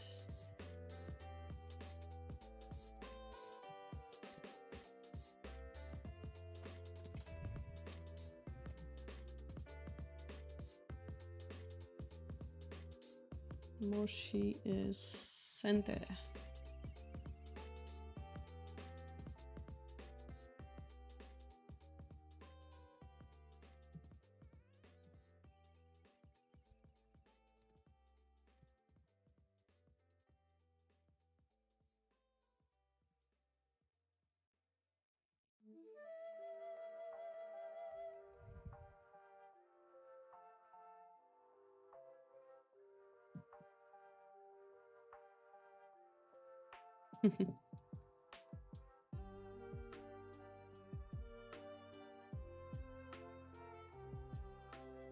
So we have a nice rapid attack shape. And we already gained advantage because their knight is here. And we... Okay. Do we go here or do we go here? That's gonna be an important question. If we went here, they can promote. Then we go back, but then they didn't jump with the knight and it's getting a little bit complex, right? As a result, I think we would be able to get a knight advantage. But it's very complex. Because they are able to make a dragon and we are not able to utilize the bishops yet.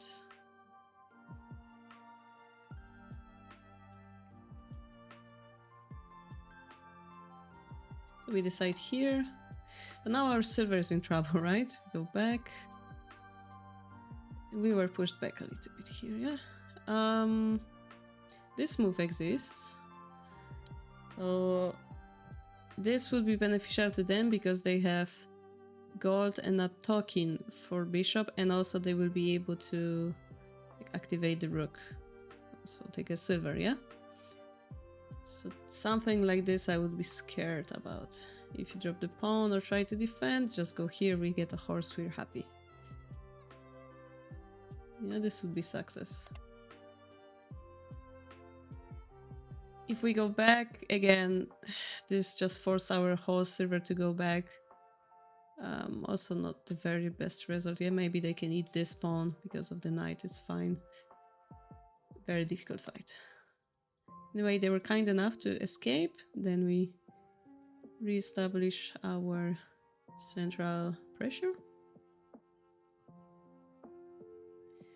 Decide to push the horse with a singular pawn.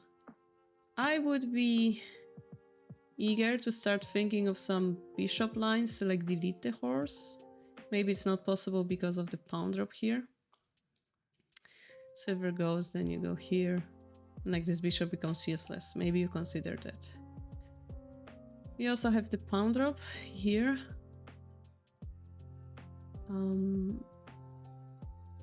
Which I find interesting with combination of this line, but let's go and see what you did. So something similar, but you decided to do the boggin. Here you take the knight, which I'll... And why not this again? Isn't it nice to pin the rook to the enemy king like this?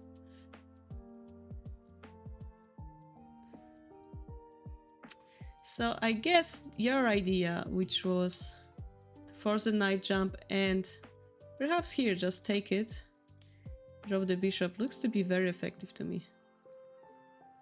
If they had a bishop, you know, they can drop it here and protect. This is the only piece they don't have. If they protect you, just pressure the rook and you win the rook. So that was a chance, I think. We instead played slowly, which also weakens our position against silver drop.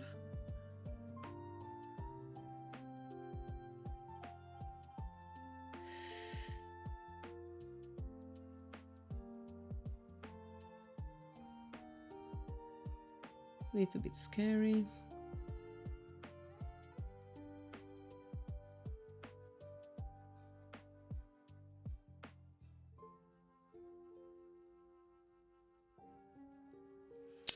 As your opponent, I would be eager to try this, so that at least I get a silver for the rook. I would be trying something like this. My horse isn't active enough yet too, I'm not happy with it. Maybe moves like this are considerable. To 310 to take all of those generals off the board and like promote your rook. Yeah, so before that, because then they have like less options to deal with it.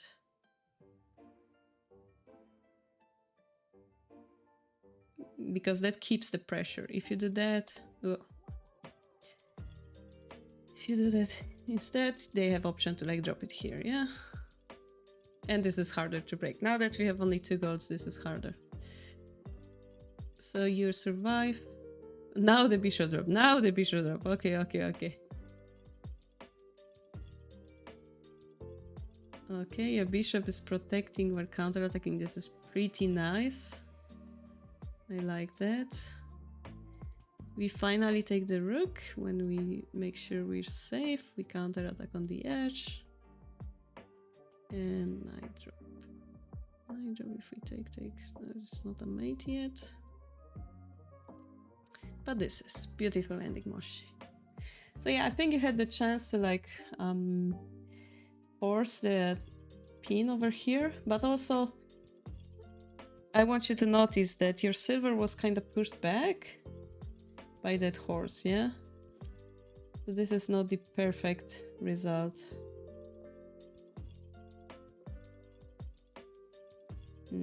Which is also a very difficult position, yeah, to begin with. How about this one? The same idea of protecting this pawn, but also keeping the horse in check. I think that would be nice. It also enables our pawn drop here. I think that would slow down the game and make sure that you get that horse in hand. That was better. Okay, that's all from here.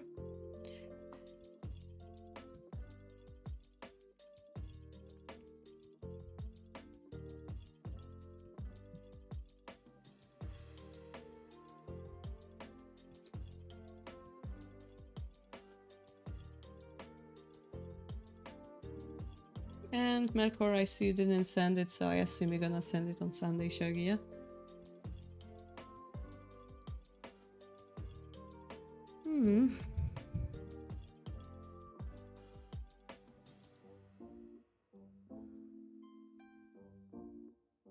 Yeah, sorry guys for keeping you awake for so long. It's quite late. Depending on the continent, yeah.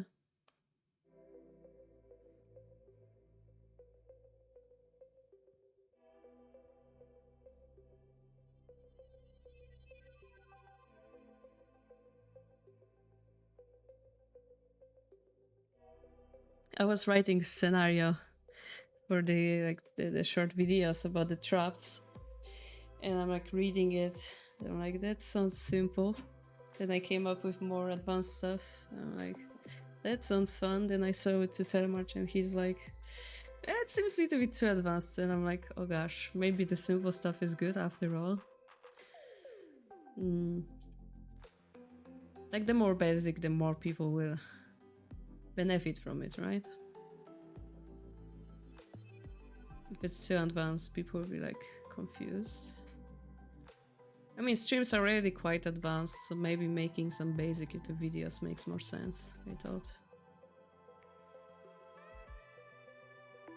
It's also a little bit of repetition of what Hidechi said of some traps, but I think that's unavoidable because Because of how Shogi basics work, yeah?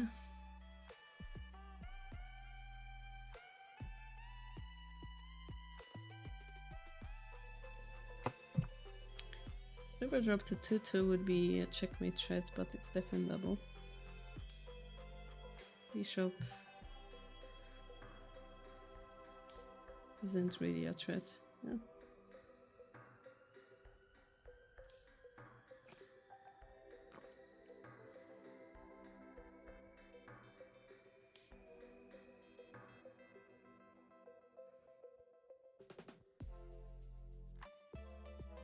Forcing them to drop one more piece and take the gods or drop the knight, probably. Oh, that's even worse. That's nice. It's a checkmate indeed. Not even taking the gold, this is pretty impressive. Just distracting it completely.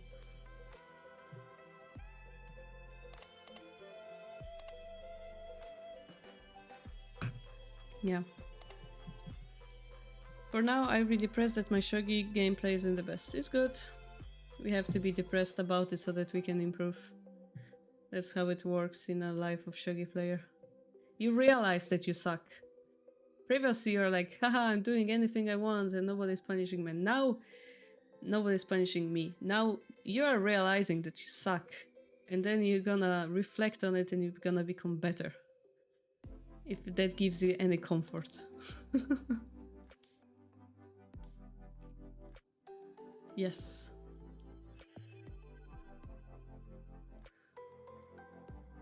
That's why he's 7 down, yeah? How did this?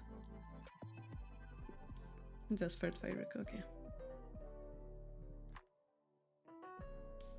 He's a little bit late with the gold here.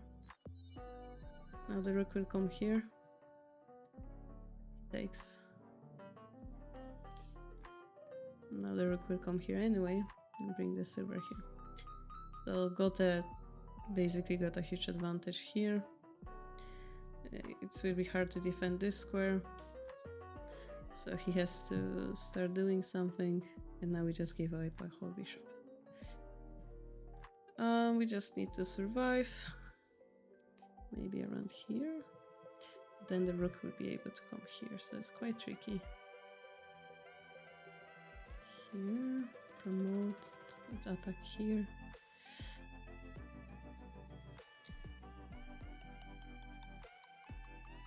That's also the best. Maybe go go here, push.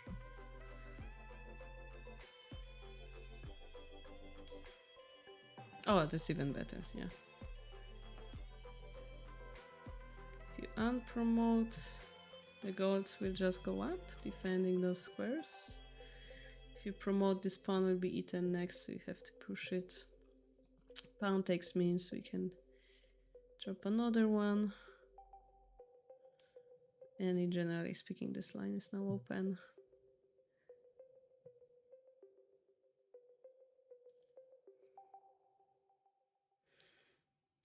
Might be some bishop drops possible as well. It's not easy though. Like, we could be eager to like even sacrifice it in some variations, but maybe too early.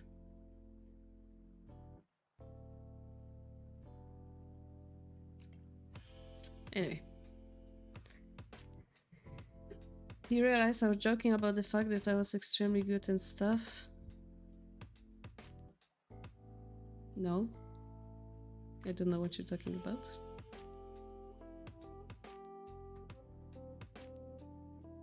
That's not what you said. You said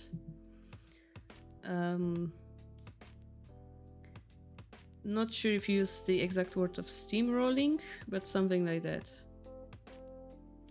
Which I assumed that you were finding good moves easily and you were having fun and you were winning as well. Doesn't mean you're good. Just means you're on a wave. You have this good flow. You have this certain confidence in your current shogi level. But then you start playing against stronger players and you realize, oh, maybe I'm not as strong as I thought I am. And then you start to lose confidence and then you play less confident moves and you start losing more because of it. Because you slowly become afraid of what your opponent might counter you with. And this is natural way of shogi development. You start to play more solid moves as a result.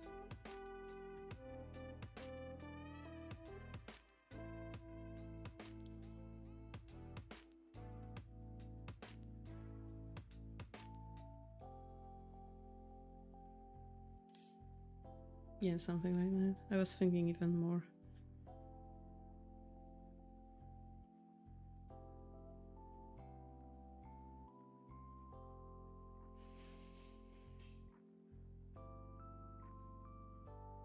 This itself doesn't threaten much, so it's hard to say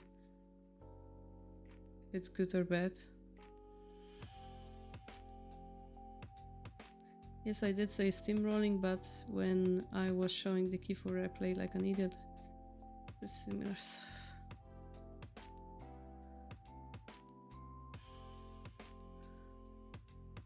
I don't know, Melkor, I'm not your psychologist. Telling you how the psyche of shogi player works. You can accept it and throw it away as a trash, it's your choice. If you think I'm wrong, just throw it away.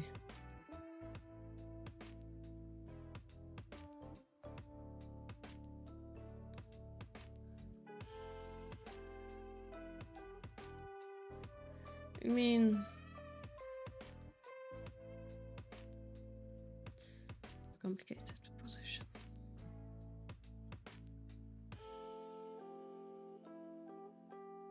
If your opponent treats ends with one thing, and here was bishop promotion, if we defend that, it's like asking what is your bishop doing there to begin with, yeah? Trying to make a horse, maybe push the 3-5 pawn. Maybe I can block you with 5-6 silver next.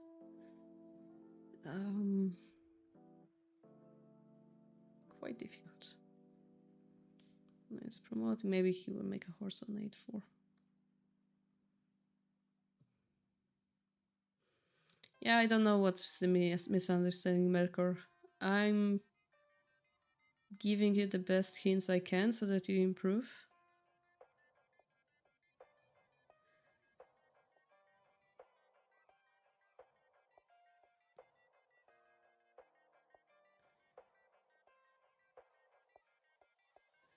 And I don't know what your objective is at this point. If you're trying to be funny, trying to improve, trying to prove you're pitiful, trying to... I don't know what's your objective at this point. Hideji.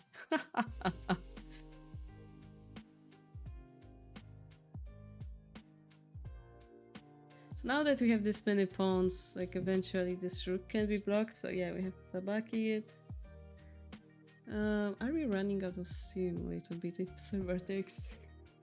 Little bit, right? Oh. Server takes, but bishop promotes, maybe threatening pawn motion. Cannot protect with pawn draw because that's a nifu.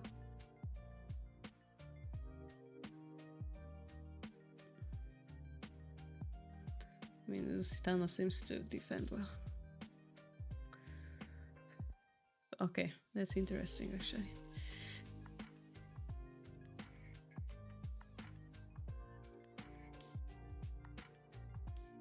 So we got general and a knight kind of for the bishop right now. General being the token.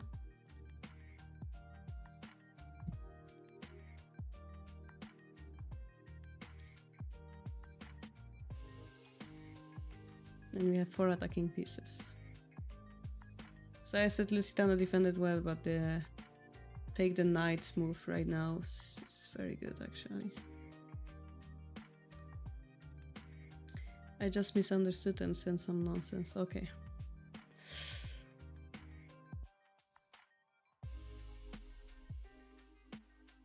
Knight drop to 7-7 is possible. Server takes, token takes, and like retaining something at the head of the king. This enough, not sure. 7-6 knight is similar idea. Just that it forces the gold to move as an effect. 5-7 token is possible. It's quite difficult.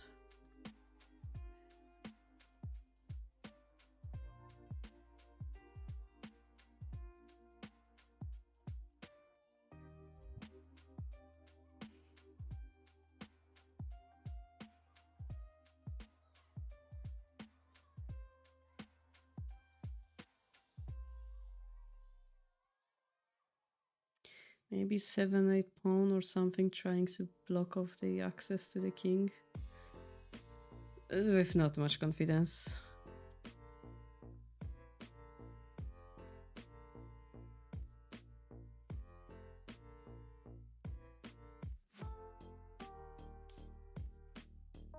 Well, 5-7 token maybe.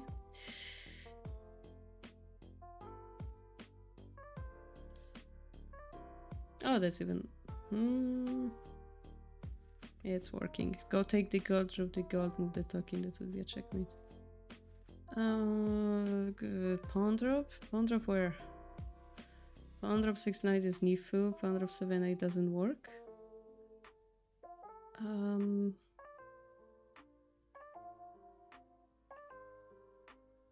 Yeah, 4-piece attack. Impossible to stop, yeah? The only chance was maybe we can counter attack bishop 6-4 and like checkmate them as a result, but didn't have enough pieces.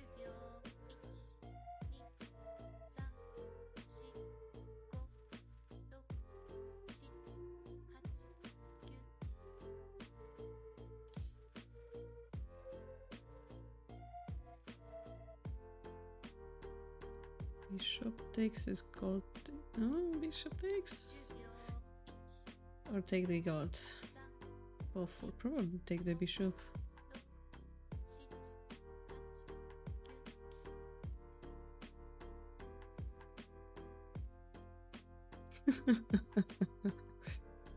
Say it in Hidechi voice. Are you drunk? Said the elephant. And yes, in Shogi we have this amazing piece called Drunken Elephant. It's written in this kanji and it moves like a king with a weak point behind it. Something.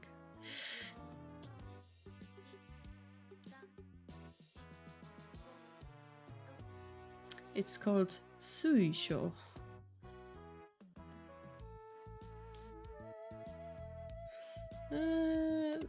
That's a weird last move. But sure. Alright guys.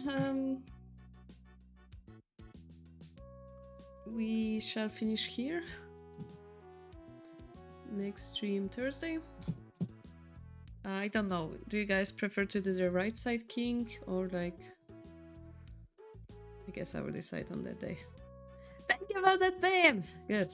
Good to hear you, Drunken Eon. It's my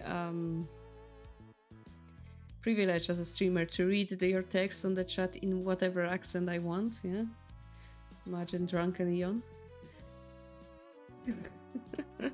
Have a nice day, guys. Do we have anybody else to like rate? Or we just... Probably not, right? At this hour. Oh, there is somebody streaming.